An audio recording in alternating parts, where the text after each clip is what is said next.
Hello students, आज हम आगामी एग्जाम के 50 महत्वपूर्ण साइंस के क्वेश्चंस डिस्कस करने वाले हैं जो कि MP Patwari, MPPSC and railway exams के लिए बहुत ही महत्वपूर्ण है। अगर आप ग्रो विथ ग्रेड्स पर नए हैं तो चैनल को सब्सक्राइब कर दें और बेल आइकन पर क्लिक कर दें ताकि कोई भी वीडियो आपसे मिस ना हो। तो चलिए शुरू करते हैं आज का प्रश्न। तो आज का पहला प्रश्न देखते हैं। निम्न में कौन कीटहारी पादप है? पूछा जा रहा है निम्न में कौन सा कीटहारी पादप है। तो ऑप्शन देखते हैं, बालानोफोरा, रेफ्लेसिया, ओरोबांशी या ड्रोसेरा। तो इस प्रश्न का सही आंसर है ड्रोसेरा। यह एक कीटहारी पादप है। कीटहारी पादप वैसे मांसाहारी पौधे होते हैं जो कीड़े और मकोड़ों का शिकार कर नाइट्रोजन प्राप्त करते हैं। अगला प्रश्न देखते हैं, बीज प्रसुप्ति किससे नियंत्रित होती है? प्रश्न है, बीज प्रसुप्ति इनमें से किससे नियंत्रित होती है? ऑप्शंस देखते हैं, एब्सिसिक अम्ल, जिब्रेलिक अम्ल, इंडोल एसिटिक अम्ल या एथिलीन। तो इस प्रश्न का सही आंसर है एब्सिसिक अम्ल।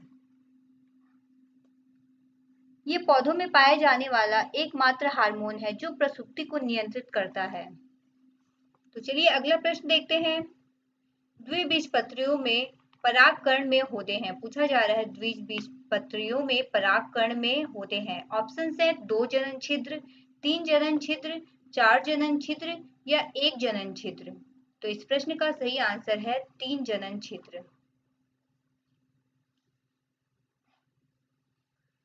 अगला प्रश्न देखते हैं, निम्नलिखित में से कौन सा खाद्य स्रोत लोहे का सर्वोत्तम स्रोत है? प्रश्न है, निम्नलिखित में से कौन सा खाद्य स्रोत लोहे का सर्वोत्तम स्रोत है? तो ऑप्शन देखते हैं, सेब, नारंगी, चावल या गेहूं। तो इस प्रश्न का सही आंसर है सेब। यह खाद्य में लोहे का एक मात्र सर्वोत्तम स्रोत होता है। अगला प्रश्न देखते हैं, शीत संवेदी पादपों की झिल्ली लिपिड में क्या होता है? प्रश्न है, शीत संवेदी पादपों की झिल्ली लिपिड में क्या होता है? तो ऑप्शन देखते हैं, कम अनुपात में संतृप्त वसा अम्ल, कम अनुपात में असंतृप्त वसा अम्ल, समानुपात में संतृप्त एवं असंतृप्त वसा अम्ल होना चाहिए यहाँ पर, या उच्च अनुपात में असंतृप्त वसा अम्ल। तो इस प्रश्न का सही आंसर है उच्च अनुपात में असंतृप्त वसा अम्ल। अगला प्रश्न देखते हैं, कर्क्यूमिक किससे पृथक किया जाता है? प्रश्न है, कर्क्यूमिक किससे पृथक किया जाता है? ऑप्शंस है, लहसुन से, हल्दी से, गुलाब से या सूरजमुखी से। तो इस प्रश्न का सही आंसर है हल्दी से। यह हल्दी में पाया जाने वाला फिनोलिक यौगिक होता है जो कैंसर ग्रस्त ऊतकों के मरम्मत में सहायक होता है। अगला प्रश्न देखते हैं, पौधे किसकी अधिकता के कारण मुरझाने लगते हैं? प्रश्न है, पौधे किसकी अधिकता के कारण मुरझाने लगते हैं? ऑप्शंस देखते हैं, श्वसन के कारण, अवशोषण के कारण, चित्तीकरण या वातपोत्सर्जन। तो इस प्रश्न का सही आंसर है वातपोत्सर्जन। वातपोत्सर्जन के कारण अत्यधिक जल की हानि होती है। इस कारण से पौधे जो है मुरझाने लगते हैं। अगला प्रश्न देखते हैं, पौधों में पत्तों के पृष्ठ पर पाए जाने वाले लघु छिद्र का नाम क्या है? प्रश्न है, पौधे के पत्तों के पृष्ठ पर पाए जाने वाले लघु छिद्रों का क्या नाम है? तो ऑप्शन देखते हैं, गर्त, त्वचारोम, रंध्र या जल रंध्र। तो इस प्रश्न का सही आंसर है रंध्र। अगला प्रश्न देखते हैं, प्रकाशानुवर्ती संचलन किसके द्वारा नियंत्रित किया जाता है? प्रश्न है, प्रकाशानुवर्ती संचलन इनमें से किनके द्वारा नियंत्रित किया जाता है? ऑप्शंस देखते हैं, ऑक्सीन, साइटोकाइनिन, जिब्रेलिन या एथिलीन। तो इस प्रश्न का सही आंसर है ऑक्सीन। अगला प्रश्न देखते हैं, वनस्पति जगत के गैर हरित विषम पोषित पौधे कौन से होते हैं? प्रश्न है, वनस्पति जगत के गैर हरित विषम पोषित पौधे निम्नलिखित में से कौन से हैं? ऑप्शंस हैं, मॉसेस, एल्गी, फर्न या फंजाई। तो इस प्रश्न का सही आंसर है फंजाई। चलिए अगला प्रश्न देखते हैं। स्वपरागण का परिणाम क्या होगा? प्रश्न है स्वपरागण का परिणाम इनमें से क्या होगा? तो ऑप्शंस है अंतःप्रजनन, अति प्रजनन, विरल प्रजनन या बहि प्रजनन। तो इस प्रश्न का सही आंसर है अंतःप्रजनन। अगला प्रश्न देखते हैं। फूल सुगंध छोड़ते हैं। फूल सुगंध क्यों छोड़ते हैं? ऑप्शंस है वायु को करने के लिए, मक्खियों को भगाने के लिए, कीटों को आकर्षित करने के लिए या उपयुक्त सभी के लिए। तो इस प्रश्न का सही आंसर है कीटों को आकर्षित करने के लिए फूल जो है सुगंध छोड़ते हैं। चलिए अगला प्रश्न देखते हैं। निम्नलिखित में से क्या तना का रूपांतरण नहीं है? पूछा जा रहा है निम्नलिखित में से क्या तना का रूपांतरण नहीं है? ऑप्शंस देखते हैं। प्याज का बल्ब, अरबी का घन कंद, शकरकंद का कंद या आलू का कंद। तो इस प्रश्न का सही आंसर है शकरकंद का कंद तना का रूपांतरण नहीं है। अगला प्रश्न देखते हैं। कौन से पादप मरुस्थल की जल दाब स्थितियों में विकसित होते हैं? प्रश्न है कौन से पादप हैं जो मरुस्थल की जल दाब स्थितियों में भी विकसित होते हैं? ऑप्शंस है एपिफाइट, हीलियोफाइट, जीरोफाइट या शियोफाइट। तो इस प्रश्न का सही आंसर है जीरोफाइट। अगला प्रश्न देखते हैं। युग्मन और प्रतिकर्षण किसकी दो अवस्थाएं हैं? प्रश्न है युग्मन और प्रतिकर्षण किसकी दो अवस्थाएं होती हैं? तो ऑप्शंस देखते हैं। सहलग्नता, काइएज्मा, उत्परिवर्तन या विनिमय। तो इस प्रश्न का सही आंसर है सहलग्नता। अगला प्रश्न देखते हैं। पुंकेसर अपने परागकोशों से और पत्तियों से भी किसमें परस्पर मिले होते हैं? प्रश्न है पुंकेसर अपने परागकोशों से और पत्तियों से भी किसमें परस्पर मिले होते हैं? ऑप्शन देखते हैं। लेग्यूमिनोसी, कंपोजिटी, लिलिएसी या यूफोर्बिएसी। तो इस प्रश्न का सही आंसर है कंपोजिटी।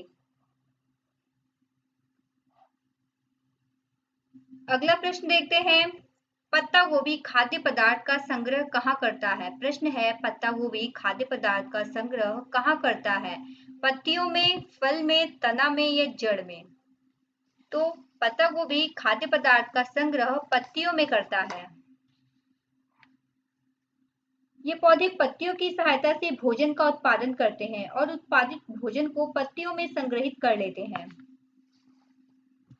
अगला प्रश्न देखते हैं। वे पादप जो केवल प्रकाश में भली भांति बढ़ते हैं क्या कहलाते हैं? प्रश्न है ऐसे पादप जो केवल प्रकाश में ही बढ़ते हैं वे क्या कहलाते हैं?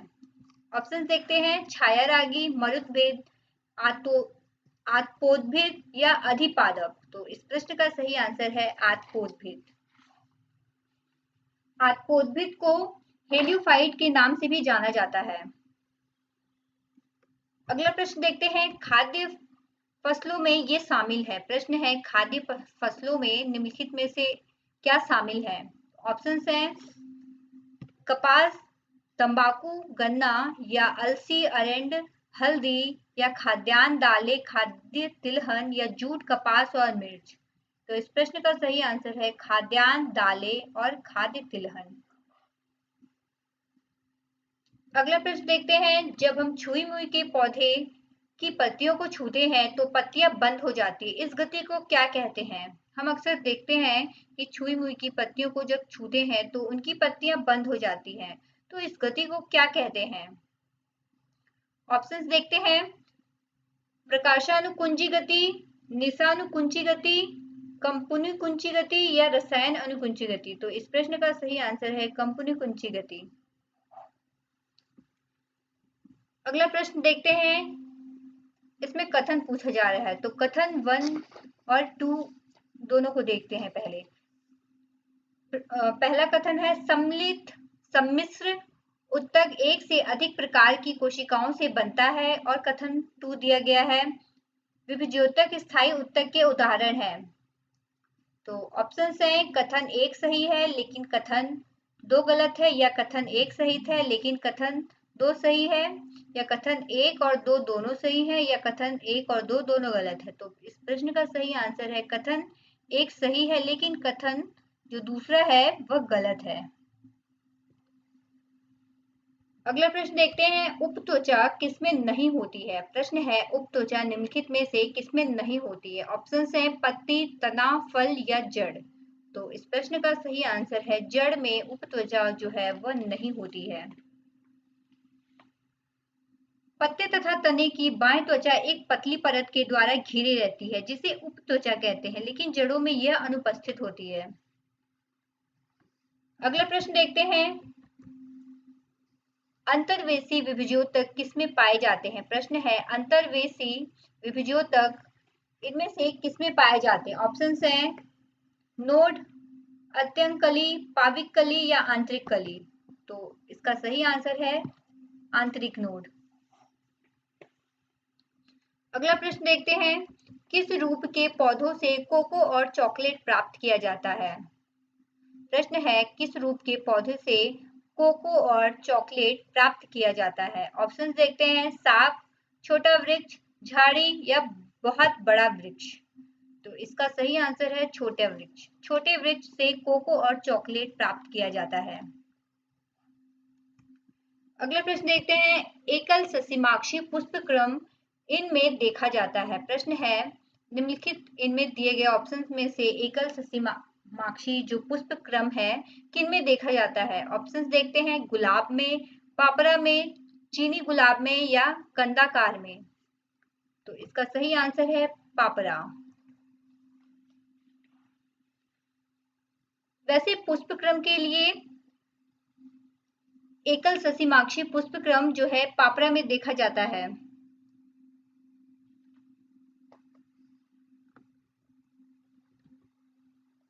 अगला प्रश्न देखते हैं, रंध्रीय क्षेत्र की परिवेशी विशिष्ट अपरिवर्तित अधिचर्म कोशिकाओं को कहते हैं। प्रश्न है रंध्रीय क्षेत्र की परिवेशी विशिष्ट अपरिवर्तित अधिचर्म कोशिकाओं को क्या कहते हैं।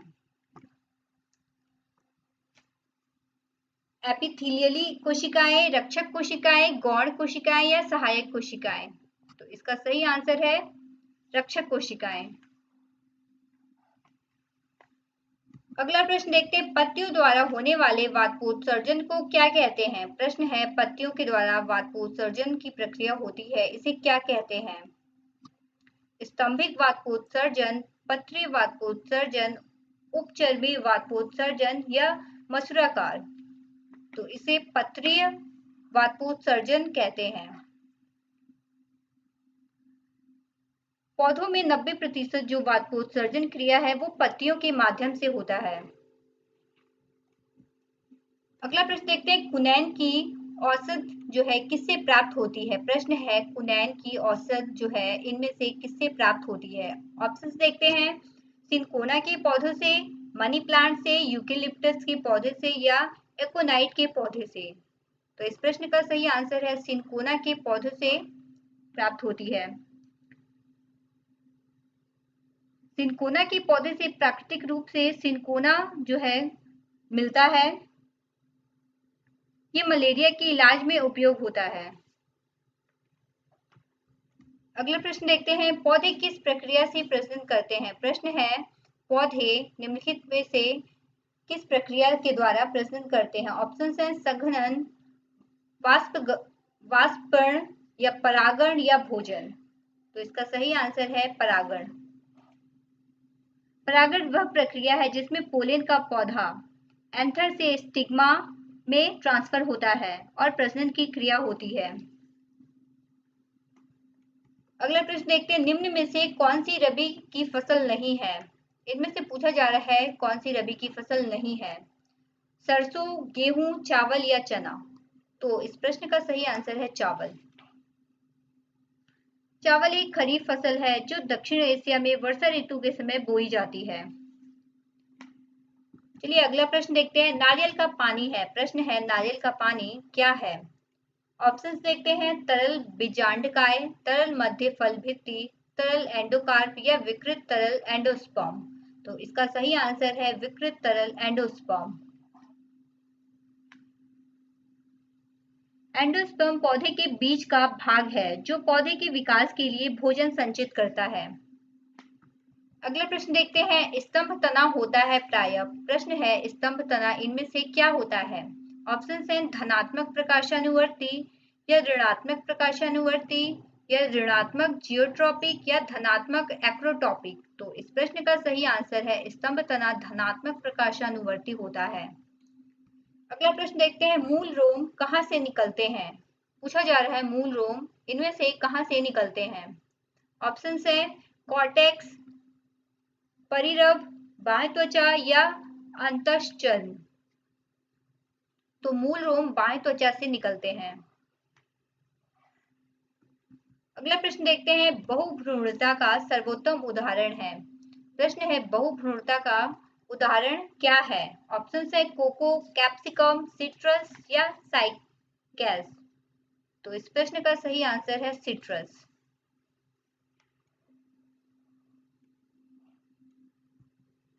अगला प्रश्न देखते हैं, हरी खाद इससे प्राप्त की जाती है। प्रश्न है, हरी खाद इनमें से किससे प्राप्त की जाती है? ऑप्शन है घरेलू शाक अपशिष्ट से, तिलहन भूसी की टिक्किया से, नया पशु मलमूत्र से या अपघटित हो रहे सिंब पादप से। तो इस प्रश्न का सही आंसर है अपघटित हो रहे सिंब पादप से हरी खाद प्राप्त किया जाता है।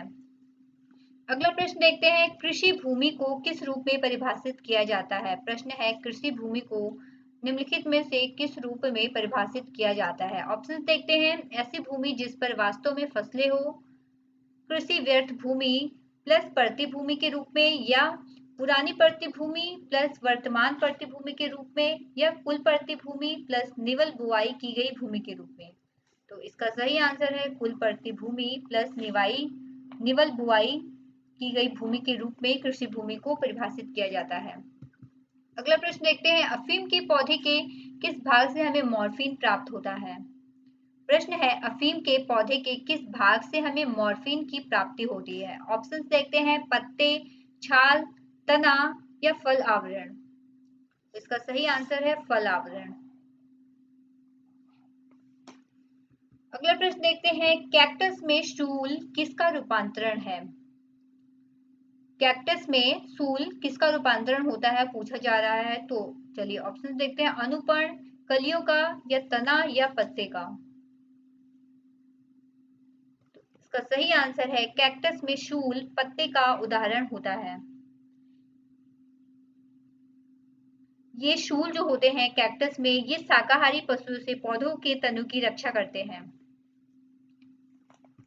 अगला प्रश्न है, किस फल का बीज उसके बाहर की ओर होता है? प्रश्न है, इनमें से किस फल का बीज जो है उसके बाहर की ओर होता है? ऑप्शन देखते हैं, स्ट्रॉबेरी, मूंगफली, केला या काजू। इसका सही आंसर है स्ट्रॉबेरी। स्ट्रॉबेरी के बाहर दिखाई देने वाला बीज वास्तव में पौधे के अंडाशय होते हैं। अगला प्रश्न देखते हैं, यह प्रकंद का एक उदाहरण है। प्रश्न है, इनमें से कौन प्रकंद का एक उदाहरण है? ऑप्शन है आलू, अदरक, प्याज या लहसुन। तो इसका सही आंसर है अदरक। अदरक यह भूमि के ऊपर पाया जाता है जो अपनी जड़ों और गांठों द्वारा भूमि से बाहर निकलता है।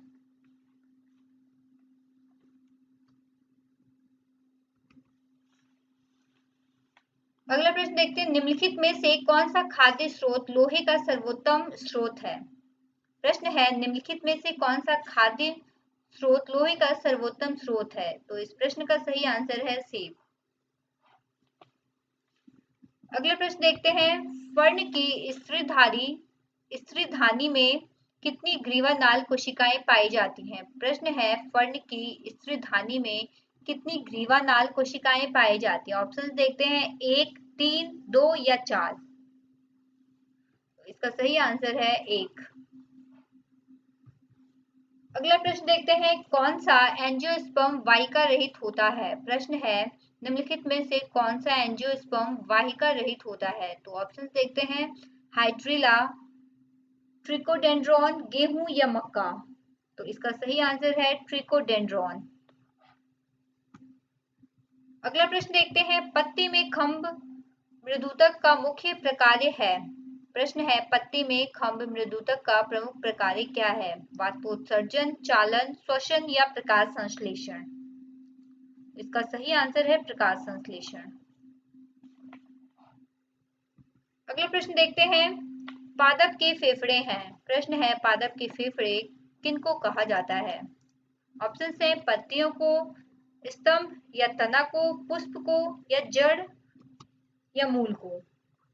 इसका सही आंसर है पत्तियों को पादप के फेफड़े कहा जाता है। पत्तियां पौधों का श्वसन स्थल है। दिन के समय पत्तियों से ऑक्सीजन गैस उत्सर्जित होती है और रात्रि के समय कार्बोनिक एसिड जैसे उत्सर्जित होते हैं।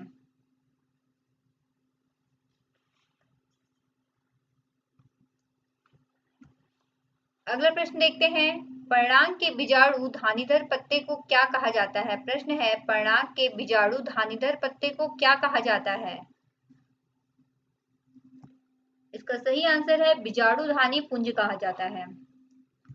अगला प्रश्न देखते हैं, गन्ने की लाल संडाद किसके कारण बनती है?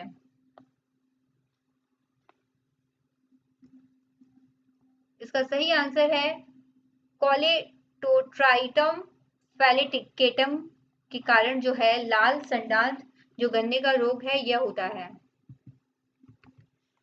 अगला प्रश्न देखते हैं, गूदेदार थैलेमस किसमें खाने योग्य होता है? प्रश्न है, गूदेदार थैलेमस इनमें से किसमें खाने योग्य होता है?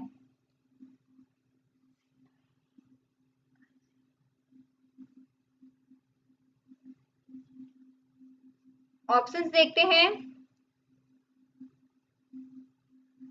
यहाँ पर सेब ऑप्शन में छूट गया है, तो इस प्रश्न का सही आंसर है सेब। अगला प्रश्न देखते हैं, संतुलन की अनुभूति किससे होती है? प्रश्न है, संतुलन की अनुभूति इनमें से किससे होती है? तो इसका सही आंसर है अनुमस्तिष्क संतुलन से। ये जो है शरीर के मांसपेशियों और अन्य अंगों को संतुलित और नियंत्रित करने का कार्य करता है।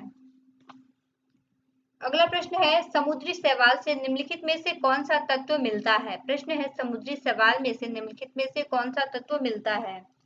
ऑप्शन है आयोडीन, आर्गन, वेनेडियम या सल्फर? तो इसका सही आंसर है आयोडीन। यह थायराइड ग्रंथि के सुचारू रूप से कार्य करने के लिए एक महत्वपूर्ण तत्व है। तो ये थे आज के 50 महत्वपूर्ण प्रश्न। तो अगर आपको हमारा ये वीडियो अच्छा लगा हो तो वीडियो को लाइक करें और चैनल को सब्सक्राइब कर लें। Thank you for watching.